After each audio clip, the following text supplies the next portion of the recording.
जय श्री राधे दोस्तों, जय श्री राम। स्वागत है आपका हमारे चैनल हनुमान भक्ति भाव में।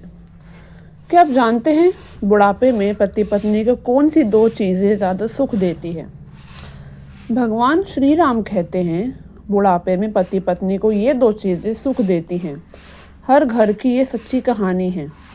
एक बार की बात है, भगवान श्री राम और माता सीता अपने 14 वर्ष वनवास के समय में भगवान के पवित्र धाम चित्रकूट में कुटिया बनाकर आराम कर रहे थे और मनुष्य जाति के बुढ़ापे के विषय में बातचीत कर रहे थे। बातचीत करते करते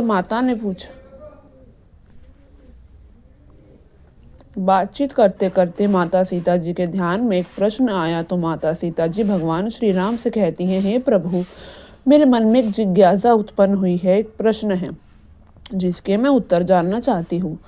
भगवान कहते हैं, हे देवी, आप परेशान क्यों हो रही हैं, मुझे बताइए। मैं देखता हूँ, जवाब देता हूँ आपके प्रश्नों का, मैं ज़रूर उत्तर दूंगा। तो माता सीता कहती हैं, हे प्रभु, मेरा प्रश्न ये है कि बुढ़ापे में पति पत्नी को कौन सी दो चीज़ें हैं जो ज़्यादा सुख देती है? भगवान श्री राम कहते हैं, हे देवी सीते, आपने समस्त मनुष्य जाति के लिए बहुत ही कल्याणकारी प्रश्न किया। आपका ये प्रश्न समस्त मनुष्य जाति के लिए बहुत ही कल्याणकारी होगा। आपके इस प्रश्न के उत्तर को सुनने मात्र से समस्त मनुष्य जाति का कल्याण होगा। हे सीते, मैं आपको बताता हूँ कि बुढ़ापे में पति पत्नी को कौन सी दो चीज़ें हैं जो ज़्यादा सुख देती हैं। इस विषय में पति पत्नी के संबंध में बहुत ही कल्याणकारी बातें हैं। ये दो बातें जानकर हर किसी को पता तो नहीं होगा, ना ही किसी से आपने सुनी होंगी। भगवान कहते हैं, हे देवी सीते, मुख्य रूप से मनुष्य के जीवन में 3 अवस्थाएं होती हैं। पहला बचपन, दूसरा जवानी, तीसरा बुढ़ापा। कहावत है कि जवानी को देख देख व्यर्थ ही भावे है, बुढ़ापा और मौत बंदे सभी को ही आवे है। अर्थात बुढ़ापा और मौत अटल सत्य है, सभी पर बुढ़ापा भी आएगा और सभी मौत भी होना निश्चित है। ये एक अटल सत्य है, इसको कोई झुठला नहीं सकता। लेकिन देवी, बुढ़ापा भी सबको नसीब नहीं होता, बड़े भाग्यशाली लोगों को ही नसीब होता है। और जो बुढ़ापे में भी सुख शांति से रहते हैं वो लोग बहुत भाग्यशाली होते हैं। बुढ़ापे एक ऐसी व्यवस्था है जिसमें बहुत सारे परिवर्तन होते हैं। कुछ लोग पहले से व्यवस्था बनाकर जीते हैं, उन्हें बुढ़ापे में कोई दुख नहीं होता, और जो लोग व्यवस्था नहीं बनाते हैं उन्हें जीवन के इस पड़ाव पर बहुत से कठिनाइयों का सामना करना पड़ता है। भगवान कहते हैं, हे देवी सीते, मैं आपको बुढ़ापे में सुखी रहने के मूल मंत्र के कल्याणकारी कथा के माध्यम से बताऊंगा कि कौन सी दो चीज़ें छोड़कर और 3 चीज़ें अपनाकर आप बुढ़ापे में सुख शांति प्रदान कर सकते हैं। जो भी मनुष्य इन बातों का पालन करेगा, निश्चित ही उनका बुढ़ापा सुख शांति से बीतेगा। ये जानकारी समस्त मनुष्य जाति के लिए बहुत ही ज़रूरी है। मनुष्य आज जवान है तो आज ना सही, परंतु जब बुढ़ापा आएगा तो ये बातें आपको बहुत ही काम आएंगी। इसलिए ये कथा समस्त मनुष्य जाति के लिए बहुत ही ज़रूरी है। समस्त मनुष्य जाति को प्राचीन कथाओं और कहानियों से जुड़े रहना चाहिए। हे सीते, आपने देखा होगा बुढ़ापे में बहुत सारे परिवर्तन होते हैं जो मनुष्य के सारे कर्म इंद्रियां, ज्ञान इंद्रियां साथ छोड़ देती हैं। हाथ पाँव काम करना बंद कर देते हैं, आँखों से कम दिखाई देने लगता है, कानों से कम सुनाई देता है, जीभ से भी स्वाद कणिकाएं खत्म हो जाती हैं, किसी चीज़ में स्वाद नहीं आता, दांत भी काम नहीं आते, जिससे बहुत सी चीज़ों पर मन मचलता है परंतु खा नहीं पाते। याददाश्त भी कम हो जाती है, शरीर के अंदरूनी अंग भी ठीक से काम नहीं करते। घर में बच्चे स्वयं निर्णय करते हैं तो घर में भी बुजुर्गों का महत्व पहले जैसा नहीं रहता। चेहरे पर झुर्रियाँ आ जाती हैं और चमड़ी सिकुड़ जाती है, कमर झुक जाती है। कभी कभी तो ऐसा देखने को मिलता है कि घर में बेटों की बहुएं आ जाती हैं तो बुजुर्गों की चारपाई भी घर से बाहर निकाली दी जाती है। भगवान श्री राम कहते हैं, देवी सीते, मन में विचार करो, ऐसी हाल में रहकर बुजुर्ग क्या सोचता होगा कि जिस घर में मैं इतनी मेहनत और लगन से पाई जोड़कर बसाया, आज वही मुझसे छीन लिया गया। सोचो बुढ़ापे में कितना दुख होता होगा जब वो घर का बुजुर्ग खाना पानी मांगता है तो बच्चे सुनते ही नहीं हैं, उसे गुस्सा आता है तो गाली देता है। सबसे बड़ा दुख बुढ़ापे में तो तब होता है जब पति या पत्नी में से कोई एक बिछड़ जाता है, फिर उसका ख्याल रखने वाला, उसकी भावना समझने वाला भी कोई नहीं रहता। सोचो तब वो कितना अकेला और दुखी महसूस करता होगा। परंतु ये कहानी सबकी नहीं है, सबके साथ ऐसा नहीं होता। कुछ लोग अपनी वृद्धावस्था को बड़े सुख शांति से व्यतीत करते हैं। वो लोग क्या व्यवस्था बनाते हैं? भगवान श्री राम कहते हैं, देवी यही मैं आपको बता रहा हूँ। आप सोचिए, पुरुष के जीवन में सबसे अच्छा दोस्त अगर कोई हो सकता है तो वो उसकी पत्नी है, और एक स्त्री का सबसे सच्चा और अच्छा दोस्त कोई हो सकता है तो वो उसका पति है। यही सच है। जीवन के इस मोड़ पर आकर वृद्धावस्था में पति और पत्नी भाई बहन की तरह हो जाते हैं।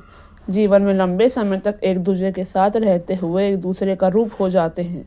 दोनों एक दूसरे को समझ पाते हैं, बिना बोले सुन भी पाते हैं, एक दूसरे की इच्छा और ज़रूरत को समझ भी पाते हैं। बुढ़ापे में आकर दोनों एक दूसरे का ध्यान रखने की, ख्याल रखने की भावना और अधिक गहरी और मजबूत हो जाती है। बुढ़ापे की इस उम्र के पड़ाव पर आकर स्त्रियां पति की देखभाल उसी प्रकार करती हैं जिस प्रकार एक माँ अपने बच्चे की करती है। कहावत है कि ना बेटा ध्यान करेगा ना बेटी ध्यान करेगी, पत्नी से बनाकर रखना वही देखभाल करेगी। भगवान श्री राम कहते हैं, देवी याद रखना, बुढ़ापे में जब लाठी काम नहीं करेगी तो पति की लाठी पत्नी ही बनेगी, और बुढ़ापे में जब चश्मा खो जाएगा तो पत्नी का चश्मा पति ही ढूंढ कर देगा और कोई नहीं। आपका ख्याल रखने के लिए कोई नहीं आने वाला। इसलिए पति पत्नी को एक दूसरे से हमेशा आदर करना चाहिए। यह बाहर वाला जब तक धन बल और पैसा है, जब तक तुम्हारे साथ हैं, अंत में एक दूसरे का साथ ही दोनों को देना होता है। बुढ़ापे में मनुष्य पराधीन होता है, धीरे धीरे सब चीज़ें उसके हाथ से निकल जाती हैं। इस स्थिति में स्वाभाविक है कि मनुष्य चिड़चिड़ा होने लगता है, गुस्सैल स्वभाव का होता है। बहू बेटे नाती पोतों की अपनी अपनी ज़िंदगी हो जाती है, सबकी ज़रूरतें अपनी अपनी रहती हैं। बुढ़ापे माँ बाप के कोई नहीं सुनता, सबकी अपनी अपनी अलग जीवन शैली होती है। इस स्थिति में कैसे सुखी शांति से अपनी वृद्धावस्था को बिताएं? भगवान श्री राम कहते हैं, देवी मैं आपको इस कहानी के माध्यम से बताता हूँ कि बुढ़ापे में एक व्यक्ति ऐसा ही ग्रस्त था। उसके पास बहुत चिड़चिड़ापन था, वह बात बात पर गुस्सा हो जाता था, जबकि उसकी पत्नी समझाती रहती थी कि इस उम्र में इतना गुस्सा ठीक नहीं, परंतु वो मानता ही नहीं था। ज़रा सा नमक तेज़ हो जाता था तो भोजन की थाली फेंक देता था, कभी मिर्ची ज़्यादा हो जाती थी तो खाने की थाली फेंक देता था। बहुत गुस्सा उसके अंदर फूट फूट कर भर चुका था। उसके इस व्यवहार से उसका पूरा परिवार परेशान था, पूरे घर में कलेश बना हुआ था। घर के सभी लोग कबीरपंथी थे, कबीर दास जी के शिष्य और उनके सत्संगी थे। कबीर दास जी के जीवन के सत्संग में जाते थे। एक दिन एक व्यक्ति बोला कि इनको भी ले जाया करो सत्संग में, हो सकता है सत्संग सुनकर इनका व्यवहार बदल जाए। घर वालों ने बोला ठीक है। घर वालों को बात समझ में आ गई। बोले इनको भी गुरुजी कबीरदास के पास ले चलते हैं, उनको दुख बताएंगे, शायद कुछ हल निकल जाए। रोज रोज की किचकिच से हो सकता है मुक्ति मिल जाए और घर में कलेश खत्म हो जाए और सुख शांति आ जाए। तो एक दिन घर वाले बड़ी मुश्किल से उस वृद्ध व्यक्ति को मनाकर कबीरदास जी के पास ले गए। महात्मा तो बिना बताए ही सब जान लेते हैं। जब वो कबीरदास जी के पास गए तो वो जान गए कि ये लोग क्यों आए हैं। कबीरदास जी ना देखते ही समझ गए इनके घर में कलेश है, इसीलिए घर में सुख शांति की तलाश में ये लोग मेरे पास आए हैं। और उन्होंने यह भी जान गए कि इनके घर में कलेश का कारण क्या है। वो दुख से ग्रस्त परिवार जब पहुंचे तो दोपहर का समय था। फिर सब पहुंचकर करीब कबीरदास जी को प्रणाम करके वहीं बैठ गए। उनके सामने ही आसन पर कबीरदास जी अपनी कुटिया में कुछ लिखवा रहे थे। कबीरदास जी की धर्मपत्नी का नाम था प्रेमा। अचानक कबीरदास जी ने माता प्रेमा से बोले कि प्रेमा दीपक जलाकर लाओ, मुझे कुछ खोजना है। कबीरदास जी ने जब दीपक मांगा तो वो दुखी परिवार को बड़ा आश्चर्य हुआ कि दोपहर का वक्त है, अच्छी खासी धूप है, उजाला है, दिया मांगने की क्या ज़रूरत थी। वो दुखी परिवार सोचे कि संत जी तो मूर्ख हैं या फिर ना जाने क्या बीमारी है, भला सूरज की अच्छी खासी उजाला है और ये दीपक मांग रहे हैं कुछ ढूंढने के लिए, अजीब संत हैं। सभी लोग अपने मन में ऐसा ऐसा सोचने लगे। तब माता प्रेमा जलता हुआ दीपक लेकर आई। उन्होंने चुपचाप दीपक दे दिया और अंदर चली गईं। सब सोचने लगे कि इनकी पत्नी भी क्या खूब है, वो भी नहीं पूछी कि पागल हो गए हो क्या, दिन में दोपहर के समय में दीपक मांग रहे हो। तो वह बुजुर्ग आदमी बड़ा आश्चर्यचकित होकर सोचा कि मैं कहाँ आ गया पागलों के पास में, ये संत तो सचमुच पागल है, साथ ही सबसे बड़ी पागल मूर्ख इसकी पत्नी है। ये पागल मेरे घर में सुख शांति लाएंगे या मेरा घर और खराब कर देंगे। मेरे बुढ़ापे को सुख शांति कर भी पाएंगे, उसके मन में सवाल आने लगे। परंतु उसने कुछ बोला नहीं, अपने गुस्से में बैठा रहा। कबीर दास जी ने उसके मन की बात जान गए कि यह गुस्से में क्या क्या बोल रहा है, हमको पागल पागल समझ रहा है। उन्होंने यह भी जान लिया कि गुस्सा इसके आ तो रहा है कि प्रेमा ने भी एक सवाल नहीं पूछा इस बेवकूफ़ी के लिए, हमसे क्यों नहीं कुछ बोला। कबीर दास जी सब जान गए, परंतु बेपरवाह होकर दीपक की रोशनी में लिखते रहे। उस गुस्सैल बुजुर्ग व्यक्ति ने फुसफुसाते हुए अपने बच्चों से बोला कि ये पागल हमारे जीवन में क्या शांति देगा। हद हो गई, चलो यहाँ से, मैं एक पल भी यहाँ नहीं रुकना चाहता, यहाँ से जल्दी चलो। भगवान श्री राम कहते हैं सीते। तो फिर कबीर दास जी ने सुन लिए थे सब बातें। वो बोले, क्या बात है भगत जी, कोई दिक्कत है क्या? बूढ़ा आदमी बनावटी हंसते हुए बोला, नहीं नहीं गुरुजी, कोई दिक्कत नहीं है, आपके दर्शन करने आए थे, हो गए, हम धन्य हो गए, अब हम जाना चाहते हैं, आज्ञा दीजिए। कबीर दास जी बोले, अरे भाई, तुम हमारे पास आए हो, हमारे अतिथि हो, बिना अतिथि सत्कार के कैसे जाओगे? उन्होंने माता प्रेमा को आवाज़ दी है तो माता प्रेमा तुरंत आई, हाथ जोड़कर खड़ी हो गई। कबीर दास जी बोले, ये भक्त भी थोड़ा जल्दी में है, जाना चाहते हैं, जल्दी से 2 गिलास दूध लेकर आओ। दुखी परिवार ने मना किया तो गुरुजी, हम घर से भोजन करके आए हैं, दूध की कोई ज़रूरत नहीं। परंतु कबीर दास जी बोले, आप हमारी कुटिया में पहली बार आए हैं, बिना आतिथ्य के सत्कार के कैसे जाएंगे? बूढ़ा आदमी चुप हो गया तो प्रेमा बिना कुछ बोले, बिना कुछ पूछे अंदर आई और 2 गिलास दूध लेकर वापस आ गई। संत कबीर दास जी ने 1 गिलास दूध उस बूढ़े आदमी को दिया और 1 गिलास दूध खुद ले लिया। बाकी लोग वहीं पर चुपचाप बैठे रहे। तो जैसे ही उस बूढ़े आदमी ने दूध का एक घूंट मारा तो दूध इतना नमकीन और कड़वा था कि उसको उल्टी करने का मन हो गया। दूध में नमक ही नमक लग रहा था। उसका मन हुआ कि दूध को इस संत के सर में फेंक दूं। उसका तो रोज का यही स्वभाव था, कभी मिर्च ज़्यादा लग जाए तो खाना की थाली फेंक देता था, कभी नमक ज़्यादा हो जाए तो भोजन की थाली। उसने कबीर दास जी को गुस्से से देखा। कबीर दास जी तो बड़े सहज भाव से दूध पी रहे थे, उनके चेहरे पर ऐसा कोई भाव ही नहीं था कि जैसे दूध में कुछ हो। उस बुजुर्ग आदमी अंदर से उसे जलन होने लगी। वो बोला कुछ नहीं, परंतु वह मन ही मन बोला कि आज मेरा ये बालक मुझे यहाँ पर ले आया है, यहाँ पर महात्मा तो सचमुच कोई पागल आदमी है, हद हो गई। गिलास वहीं पर रखा और कबीर दास जी से बोला, संत जी अब आज्ञा दे, हम चलते हैं। कबीर दास जी बोले, शायद तुम कोई दुख लेकर आए थे, परंतु तुमने अपने आने का कारण तो नहीं बताया। ऐसे कैसे जाओगे? कोई दिक्कत हो तो बताओ, शायद हम कोई हल निकाल पाएं। फिर बूढ़ा आदमी बोला, हे संत, छोड़िए, आप क्या हल निकालेंगे? आए तो थे हम खुद की, हम अपने दुख लेकर, परंतु जा रहे हैं। हम सब देख लिए, तुम्हारे बस की बात नहीं है। कबीर दास जी को अरे दुख हुआ। बोले, दुख लेकर आए थे तो बताने में क्या हर्ज है, बताओ तो दुख क्या है, हो सकता है कुछ समाधान तो निकल ही जाए। बूढ़ा आदमी बोला कि पूछते तो बता ही देता हूँ, वैसे मुझे लगता नहीं तुम्हारे पास कोई हल होगा